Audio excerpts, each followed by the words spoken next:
Ito yung point of view kapag keyboard kita. Eme.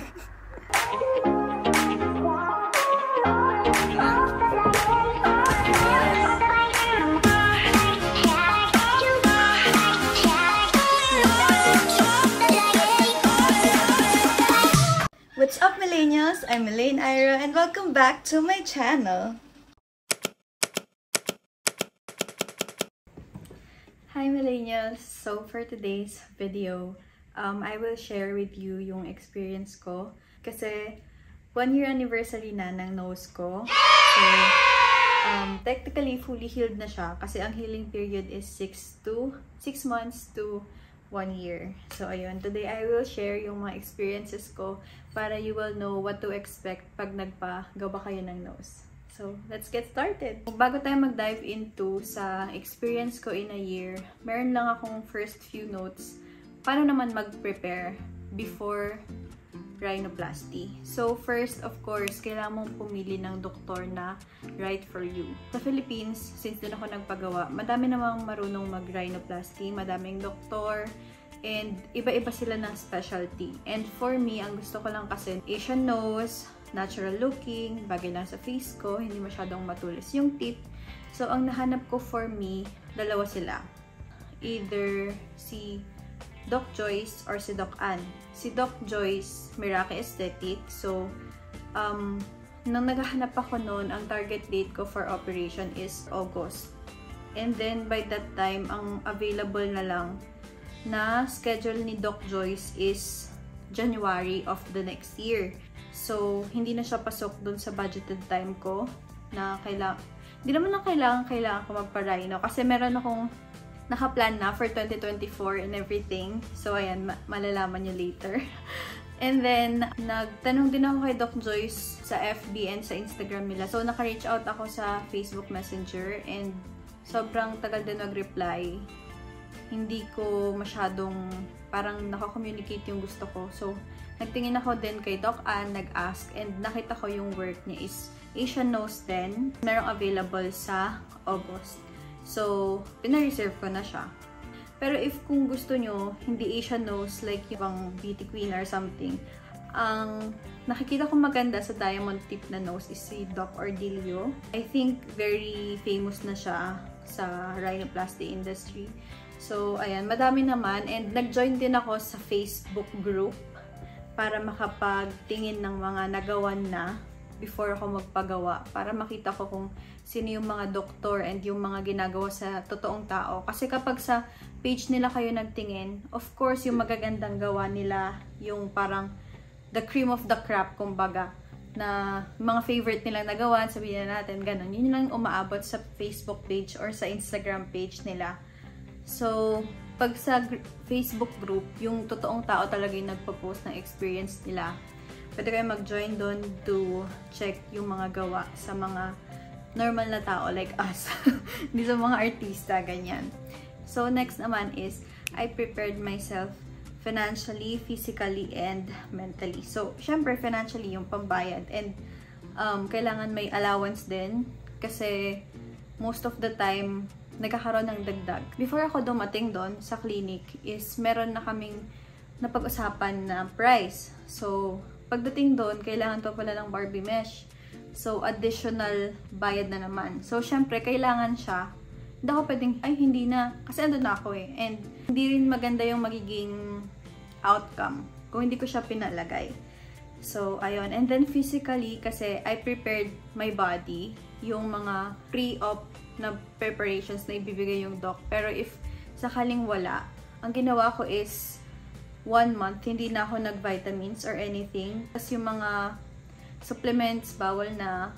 Tapos, hindi ako umiinom ng alak, which is normal naman sa akin.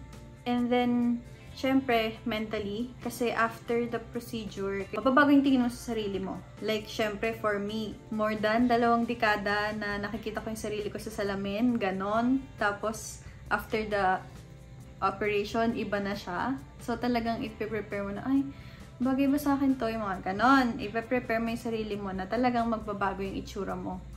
Lalo na sa first few months.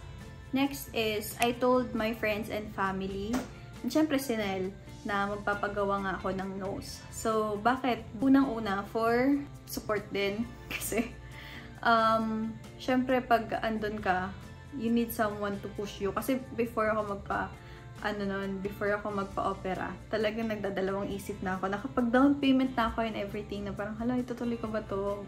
Ganyan. So, parang, syempre, you need someone to push you na ito talaga yung gusto mo. Ginusto mo yan. Ganon. And then, on the other side, na parang, alam mo ba na may mga, negative side din. Na parang hindi ka lang puro on the positive side. Para masampal ka din ng katotohanan na hindi siya puro okay. Hindi siya puro the best. Ganon. Kasi syempre, mamamaga ka, magmamanas ka, magpapasa-pasa ka, dapat prepared ka din doon. And sometimes, yung friends and family mo yung magsasabi sa'yo noon na may mga negative side talaga yung rhinoplasty and dapat prepared ka din doon. Prepared ka for the best and for the worst. Pwede kang humingi ng insight sa kanila mo makukuha yun kasi baka clouded na yung judgment mo. By that time, excited ka na, I know, ganon. After those things, I think we can proceed on month by month na naranasan ko when I decided to do the rhinoplasty. So, after post-op na po to, kasi may part 1 and part 2 na tayo. Part 2 yung mga gamot, mga post-op instructions sa lagaan dun sa part 2. So, ngayon, magpo-proceed na tayo agad sa 2 months after post-op. Pero if you want a more extensive video of that, ililink ko na lang dito yung part 2. Andun yun, kompleto yun. So, maybe you could watch that before you watch this, or ikaw bahala. Let's go! Come on! So, ayun, let's start with 2 months na after ng operation. So, by 2 months, hindi na po halata yung tahi ko dito sa columella and sa alars. Pero sa ears, halata pa siya. Ay, dito pala. Sa ears, halata pa siya. Mas matagal siyang gumaling compared dito sa nose. So, maayos naman yung pagkakatahi. So, madali talaga siyang nawala. May tawag sila ito invisible tahi or something. Basta, ganon. And then, nakapagpa-full face makeup na ako. Although, alam naman ng makeup artist ko na shout out pala kay Ate Ann. Hello po, kamusta? Okay. So, alam naman ni Ate Ann na nagpa-rhino ako. Pero, ayun, as in talagang beat kong beat. So, commonly asked din to sa akin, like, kailan daw ako nakapag-makeup na? Ganyan. So, 2 months po. 2 months nakapag-ayos na po ako ng full face and everything. Foundation, lahat. And then, nung 2 months, medyo natataasan pa din talaga ako sa bridge and sa tip ko. Kasi very magapa talaga siya. And although kaya ko naman nang lumabas without any mask or something, natataasan pa rin ako personally. Pero, okay naman. Okay naman siyang irampa sa mall or something. I continued taping my nose. So, every night lang siya. Ang sabi, 4 to 6 months, ganyan. So, yun. Ginagawa ko talaga siya 2 months. And then, nung 3 months, nakarampa na po ako sa Hong Kong tsaka sa Macau. Na-i-travel ko na ang nose ko. And, ayun, syempre kahit travel, nagtitape pa din ako. Nakalimutan ko actually yung tape ko sa Pilipinas noon eh.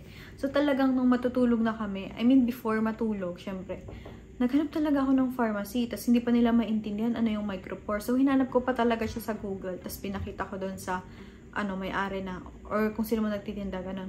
Ito po, sabi ko, tapos meron naman sila. So, ayun, nakapag-tape pa din, and syempre, the neck pillow, ganyan. Ang tatakot talaga ako, baka masagi ako, kasi normally, wala naman akong katabi.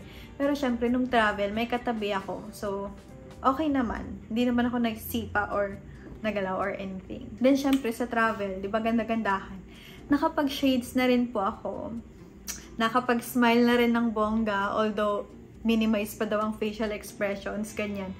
Nakasmile na akong bongga. So, ayun, ang 3-month update. And then, 4 months, medyo na yun, holiday season na. Ayan, so, nakainom na po ako ng alak. Although, hindi na talaga ako umiinom ng alak normally. Pero, yun nga, before operation, bawal talaga siya. Umiinom ka man or hindi, itigil mo yan. Bawal. Baka kasi magka-problema sa anesthesia or anything. I don't know. Tapos, ditong month ko rin napansin na parang may line dito sa radix ko before. So, nag-overthink na ako. Hala, baka bumaba yung implant ko. Kasi may implant po ako, which is Gore-Tex. So, halata siya na parang nag-overthink to talaga ako na So, Magapa talaga, maga. And then, nakapagpa-facial na rin po pala ako nito. Pero, Toffee, sabi naman ni Doc noon, 1 month pwede ka na magpa-facial. Pero syempre, OA ako sa careful niyan. Na baka masagi nga or anything. 4 months, doon pala ako nakapagpa-facial. So, nito palang 4 months, doon ako nag-start tamarin din na mag-tape. Every other night na lang kung maalala, ganon. Pero, I suggest mag-tape pa din. Toffee! 5 months, napansin ko na umiimpis na po yung nose ko. Although, unang umimpis dito sa bridge, talaga yung pinakamatagal na umimpis sa akin. And then, napansin ko din nung 5 months na parang, hala, nagiging kamukha ko na si Catherine Bernardo. Kapal ng mukha. Filter lang po yan. Huwag kayong maniwala. Hindi ako ganyan in real life. Anyway, so, ayun, 6 months. Ito yung nagkasipon ako. So, medyo in-overthink ko na naman yan. Kasi kinakatakutan ko talaga na magkasipon sa recovery period ko. Kasi syempre, feeling ko hindi ako makakasinga or baka ma-block yung nose ko, ganyan. So, nakakasinga naman ako. Although, ayoko lang talagang ipwersa. Kasi, alam mo yun, bagong gawa, baka umupin yung tahe. Or, alam mo yun, overthink malala. Tapos, naglagay na lang ako ng tissue sa ilong ko para yung sipon ko, i-absorb na niya. Hindi ko na kailangan suminga. O, diba? Life hacks. And then, after ko magkasipon, dito ko din na-realize na parang, nawawala na yung line dito sa radix ko. Tapos, nakapag-photoshoot na rin ako. Feel ko na mag-side view, ganyan-ganyan. Tapos, grabe, ganda ako sa side profile. Side profile ko by that time. Kasi, syempre, sabi ng cameraman, tingin sa kanan. Tingin sa kaliwa. Feel ni ante. Napansin ko na pumantay yung A-layers ko. Kasi before, nung 1 month ko ata or something, bagong gawa, ganyan. Feeling ko parang mas mabigat sa right or mas mataba or something. Pero nung umimpis na nga siya, yung A-layers, doon ko napansin na, ay, pantay naman din pala. And then, 7 months, nakapag-swimming na po ulit ako. Although sa freshwater naman siya, I think river. Yeah, river. Kasi nag-white river rafting kami by that time. Although 3 months pa nga lang daw. Pwede ka na mag-swimming actually. Pero, syempre, OA sa careful talaga. Ayan. Hinintay ko ng 7 months bago ako makapag-swimming ulit. Wala naman sigurong mawawala kung OA ako sa careful. Okay naman yung, recovery ko. So, tapos pala, dito din yung nagtalon-talon ako sa falls. Kasi nga, diba, talon, falls. Corny. Tapos yun, nag-ganon na lang ako, tapos jump, ganon. Although mapapa lang naman, pero syempre natatakot ako na baka pag ganon ko sa tubig, matamaan yung nose, like tumabingi or something. Ayoko naman na, dahil lang sa pag-adventure ko na ganito, natabingi yung nose ko, diba? Diba? Kaya ganon lang siya. Okay naman, nakatalon naman ako ng very light. And then 8 months, dito po, na-try ko na din magpa-microneedling. And sinabi ko din naman sa esthetician na gawa yung nose. Kung magpapagawa kayo ng mga gantong anything sa nose nyo, sa face nyo, i-disclose nyo lang lagi na nagpagawa kayo ng nose para maging careful din sila, ganun. So, hindi ginalaw yung bridge ko. Although, itong tip, alar, talagang minicroneedling. Wala naman naging reaction or anything. So, I think okay lang din. And then, nung 9 months, ito na. Talagang, isa din sa reason ba't ako nagpa-rhinoplasty. Wedding and honeymoon ready na po ang nose ko. So, ayun. Sinasabi din kasi nila na before, na after rhinoplasty, talagang wala mo ng OA na facial expression. So, syempre, kasali dito yung pagiging intimate mo sa husband mo or boyfriend mo, kung choice mo yun. Na, syempre, hindi may iwasan, diba? Na, ayoko na mag-sample dito. Charot. Pero, ayun nga. Although, sabi nila, 6 months pwede na. Pero, syempre, as an OA sa careful na naman, 9 months ko pa siya nagawa. Hala. OA. Wala naman sigurong batang nanonood dito. Pero kung may bata, I'm so sorry. Huwag ka muna magpa-rhino, bata ka pa. Tapos dito, nakapag-swimming na rin ako sa salt water. So, ayun. Wala namang naging kate-kate or anything. Tapos, putok din sa araw. So, talagang, akala ko talaga mamumula or something. Hindi naman masyado. So, ayun. 10 months. Dito ko naman na-miss yung taas ng tip ng nose ko, tsaka bridge. Kasi parang dito wala na masyadong maga eh. So parang, na siya, ito na yung final boss. Charot. Overall, satisfied naman ako sa pagkakagawa kasi ito rin naman yung gusto ko, diba? Natural looking, Asian nose, you know. So, ayun. And then 11 months, ko na ditong mabasa ng tubig na may chlorine. Although hindi naman ako nag-swimming, pero talagang bugs, waterfalls, charot. So, ayun, hindi naman ako nagkaroon ng reaction or anything sa nose, sa tahi, something, wala naman. So, okay na talaga ang pag-swimming. So, next time siguro try ko na mag-swimming sa swimming pool. Kasi okay na pala siya sa chlorine water. So, ayun, last month, 12 months na po. So, ayun, nag-try na rin po akong mag-strenuous activities like sa gym, nag-workout na, ganyan, nagbubuhat na medyo mabigat. Kasi sabi naman nila 6 months pwede na. So, isa careful na naman, 12 months ang hinintay para makapag-workout sa gym. Ayan. So, kasi sabi nila, pag hindi pa nakakapit yung Gore-Tex mo, yung implant, kasi nga may implant ako guys, baka bumaba kapag nagbuhat ka ng mabigat. So, ayoko talagang mangyari yun.